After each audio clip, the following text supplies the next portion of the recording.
อะไรเอาผู้ชิมาสนะว้าวมาสนะคือมาสนะจริงๆหรอลองแกดูนี่มาแล้วดูข้างในก่อนนะว่ามันคุ้มหรือเปล่าดูตรงที่ดีนะดินะแค่นี้สั่นเราจะกินได้มาสนะ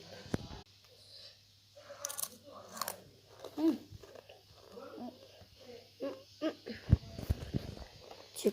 บไม่ขาดโคตรอร่อยกว่าพี่อาร์ตแป๊ก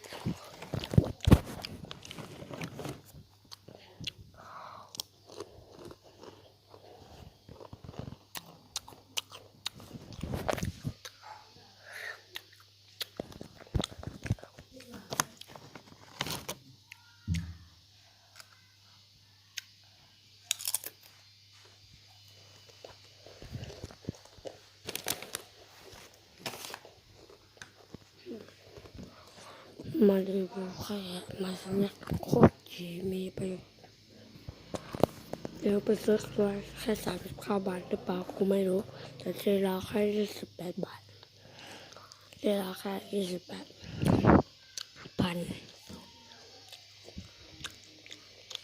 บ๊ายบาย